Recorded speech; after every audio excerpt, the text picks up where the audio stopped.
Citas bíblicas.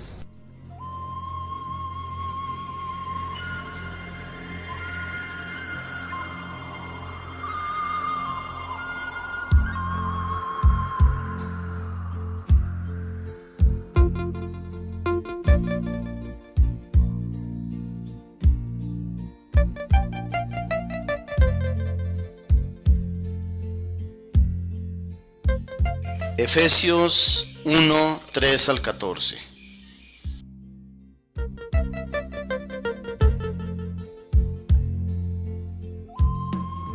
Bendito sea Dios, Padre de nuestro Señor Jesucristo, que nos ha bendecido en Cristo con toda clase de bendiciones espirituales y celestiales.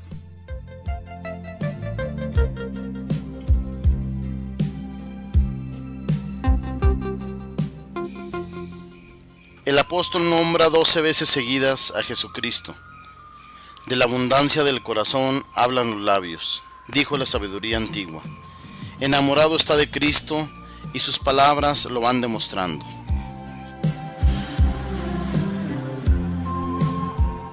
Bendito sea Dios. Expresión que debería estar frecuentemente en nuestros labios y en nuestro corazón. Nuestra vida, como la de Cristo y como la de San Pablo, debería ser una continua Eucaristía, o sea, una acción de gracias permanente a Dios. Todo el pasaje que leemos hoy, desde el versículo 1 hasta el 14 de este primer capítulo de los Efesios, es una fervorosa oración. Es un lírico canto de alabanza y se coloca como primera razón para darle gracias a Dios, el que en Cristo nos ha colmado de toda clase de bendiciones.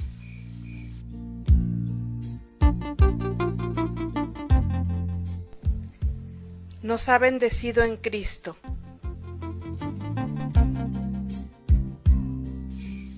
En la Biblia, bendecir significa llenar de favores, de ayudas y de bienes.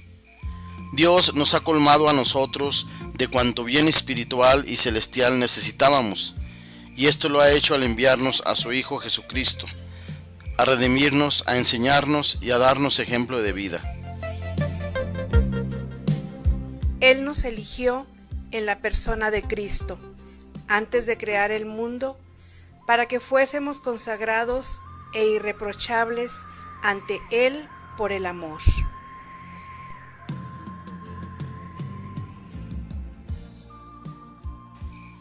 Nos eligió. La iniciativa parte de Dios. Es Él quien nos ha elegido y destinado a ser personas consagradas a Él e irreprochables en nuestro modo de proceder. En esta lectura van desfilando los dones y las maravillas de Dios para con nosotros. Jamás debemos pensar que fuimos nosotros los que elegimos a Dios para consagrarnos a Él, sino que a todos nos sigue diciendo Jesús: no me habéis elegido vosotros, sino que yo os elegí a vosotros. Juan 15:16. Lo maravilloso no sería que yo te hubiera elegido a ti para consagrarme a servirte.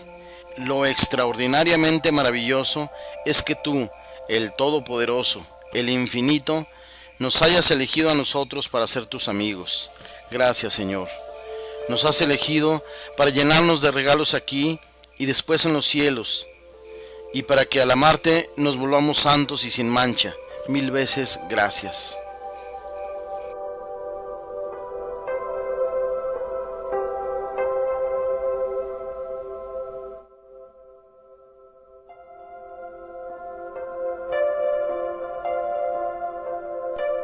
Para ser consagrados o santos.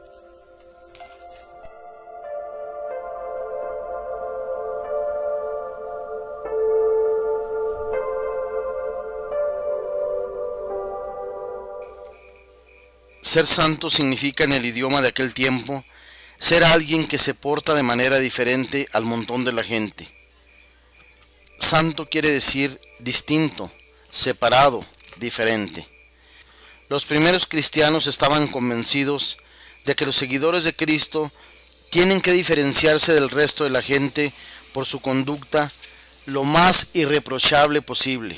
Es un desafío. El mundo tiene que notar que somos diferentes. No podemos ser como los camaleones que toman el color del sitio en donde están. Que todos se ríen de ese chiste verde chispeante, pues nosotros no. Y repetiremos lo que decía don Bosco cuando alguien le preguntó por qué no se reía del chiste verde que el otro acababa de echar. Es que yo me río cuando quiero y no cuando me piden que me ría. Que están de moda el aborto, la moda indecente, la discoteca, que todos van a esa película inmoral, pues nosotros no, porque Dios nos ha elegido para ser santos e irreprochables por el amor grande que le tenemos a Cristo.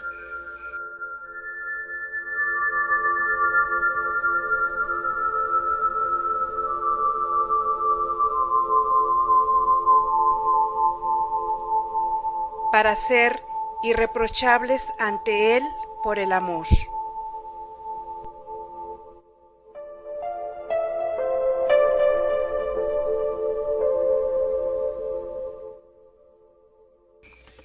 La palabra irreprochable es la que se empleaba en los sacrificios del templo para calificar a los corderos que se iban a ofrecer en sacrificio.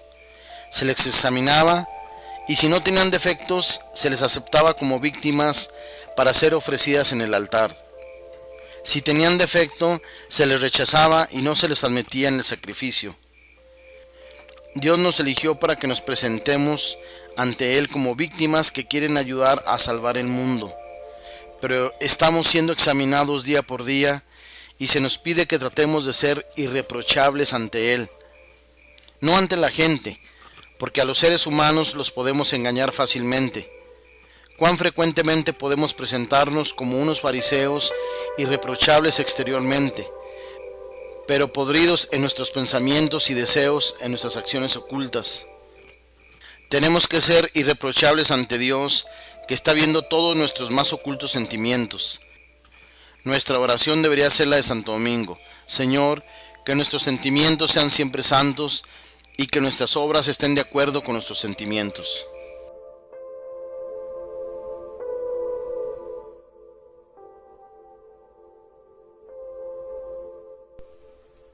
Él nos ha destinado en la persona de Cristo, por pura iniciativa suya, a ser sus hijos, para que la gloria de su gracia, que tan generosamente nos ha concedido en su querido Hijo, redunde en alabanza suya.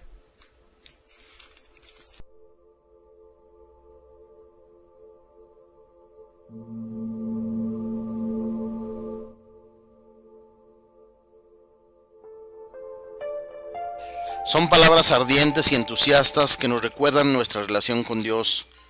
No somos unos huérfanos, somos hijos nada menos que del Padre Celestial. Dios nos ha adoptado como hijos y nos ha dado un puesto en su familia. En aquel tiempo, cuando un simple niño destinado quizás a ser un pobre ciudadano olvidado de todos, era adoptado por un señor muy importante, todo cambiaba para este pequeñín. Adquiría todos los derechos de quien pertenece a una familia importante. Era un cambio radical y toda su vida se transformaba y se volvía mejor. Es lo que ha hecho Dios. Nos ha adoptado como sus hijos en la persona de Cristo. Ahora pertenecemos a la mejor familia del mundo, a la familia de Dios. En una célebre carta de Plinio el Joven al emperador Trajano, al final del siglo I, le dice que los cristianos se reúnen una vez por semana y entonan himnos a Cristo. Y San Pablo aconseja en sus cartas que de vez en cuando entonemos cánticos de alabanzas a Dios. Probablemente uno de los himnos preferidos por los primeros cristianos era este de la carta a los Efesios, capítulo 1, versículos 3 al 14, que la Iglesia Católica hace rezar a sus sacerdotes y religiosos en las vísperas del primer lunes de cada mes. Como un canto de acción de gracias, lo seguiremos meditando. Que los sentimientos de gratitud expresados en este mismo sean el tema de nuestra alabanza a Dios.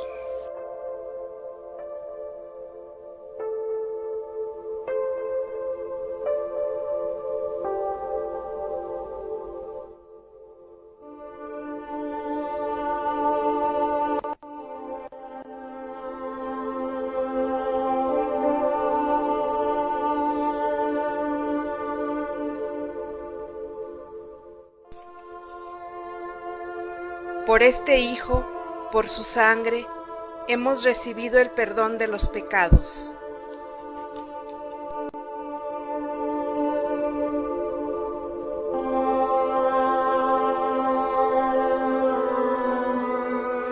Éramos culpables, somos todavía culpables, y Dios nos perdona, y a un precio altísimo, la sangre de su Santísimo Hijo, derramada para borrar nuestras maldades.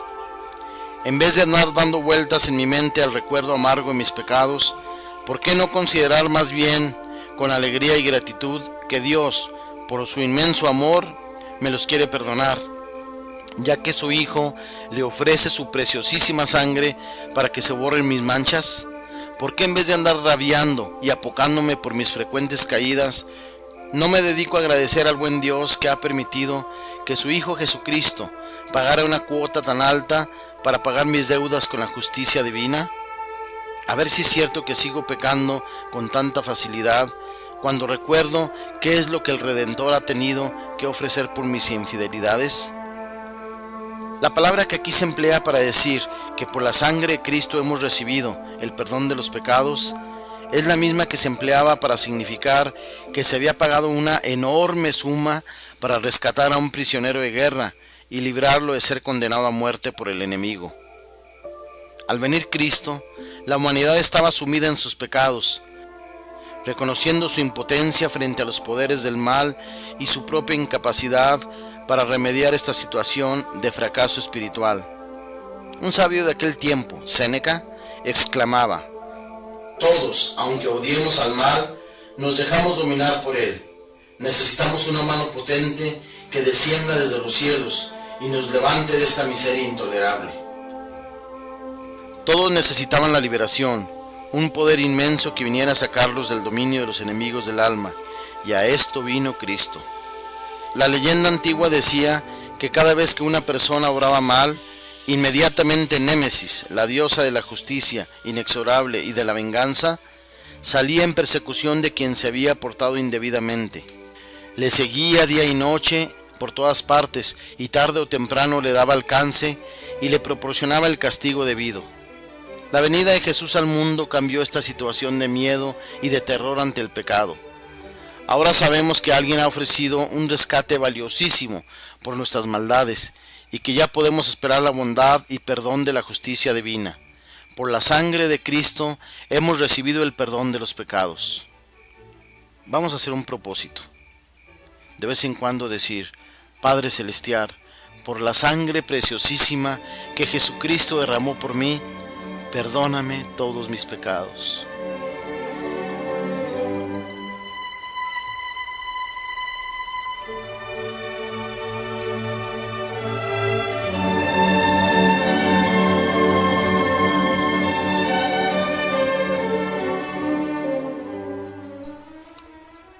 El tesoro de su gracia, sabiduría y prudencia ha sido un derroche para con nosotros.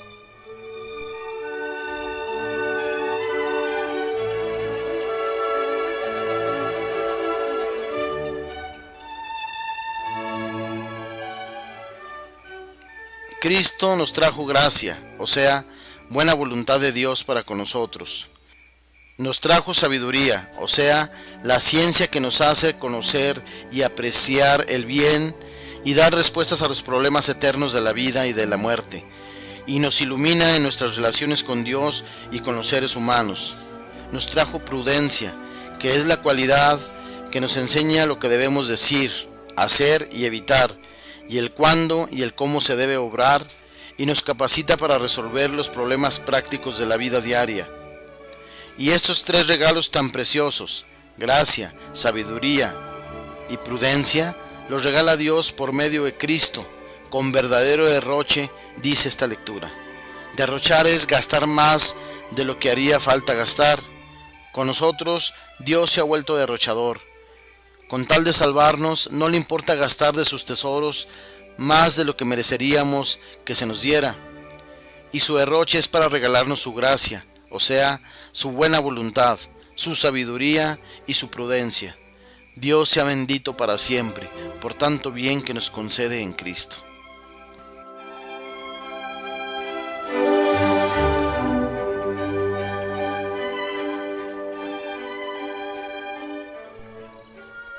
dándonos a conocer el misterio de su voluntad.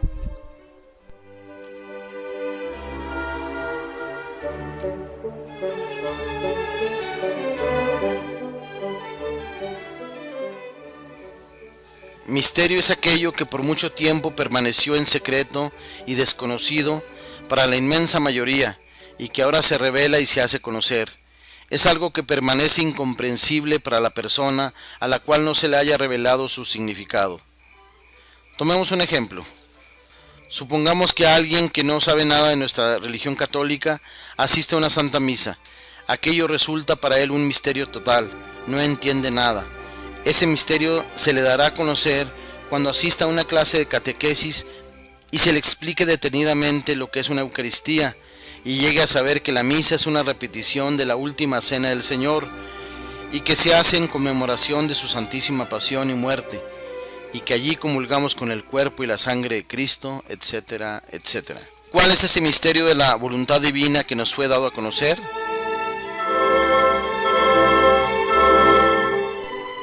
Este es el plan que había proyectado realizar por Cristo cuando llegase el momento culminante: recapitular en Cristo todas las cosas del cielo y de la tierra, reunir bajo una sola cabeza, Cristo, todos los seres terrenales y celestiales.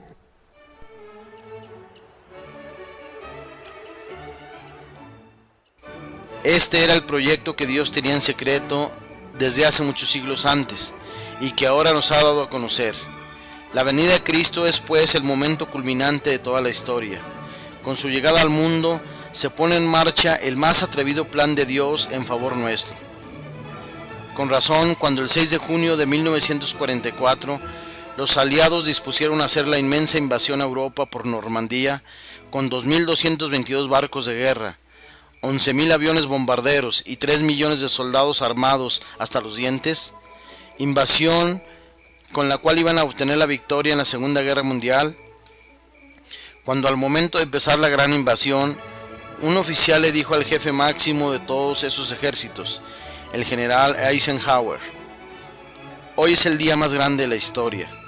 El gran comandante le respondió: no, hoy no es el día más grande de la historia. El día más grande de la historia fue el 25 de diciembre del año 1, cuando vino al mundo nuestro Señor Jesucristo. Sí, es que en aquel día empezó la gran invasión de la gracia de Dios para derrotar en este mundo los enemigos del alma. Desde entonces se reveló el gran secreto o misterio de Dios: reunir bajo un solo jefe, Jesucristo, todos los seres del cielo y de la tierra.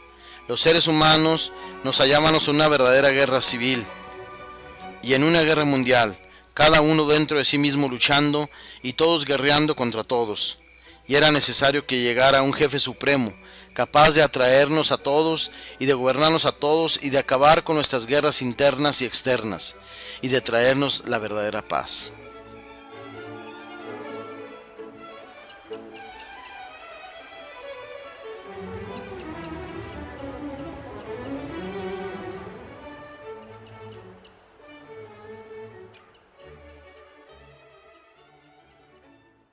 Los que habéis escuchado la extraordinaria noticia de que habéis sido salvados y habéis creído, habéis sido marcados por Cristo con el Espíritu Santo prometido.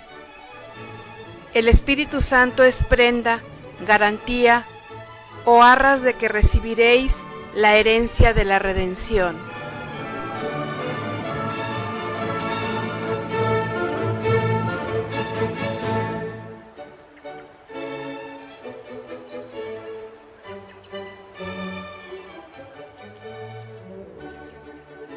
Los antiguos tenían especial cuidado de marcar o sellar todo lo que les pertenecía, para que los demás respetaran aquello como su propiedad privada, ya fueran personas o animales u objetos. El ver que un ser vivo o un objeto tenía el sello de un personaje muy importante, hacía que todos le trataran con especial respeto. En esta carta a los Efesios se nos dice que la marca que Dios nos ha puesto para señalarnos como especial y apreciadísima posesión suya es que nos ha enviado al Espíritu Santo, que nos ilumina cómo debemos pensar, obrar y hablar. Y añade algo más importante. En muchísimos negocios la persona deja una cuota inicial como garantía de que sí va a cumplir todo lo que ha prometido en el contrato que ha firmado. Esto se llama prenda o arras. Prenda es un bien que se entrega en señal de que sí se cumplirá con una obligación prometida. Arras es la cantidad que se deja en consignación como seguridad de que lo prometido se cumplirá exactamente. Dios nos ha prometido darnos la herencia eterna que Cristo nos ha obtenido con su redención, y para que estemos seguros de que su promesa no nos va a fallar, nos ha enviado al Espíritu Santo, cuya presencia en nosotros será siempre la más segura garantía de nuestra salvación. Gracias, Señor, por tu Espíritu Santo.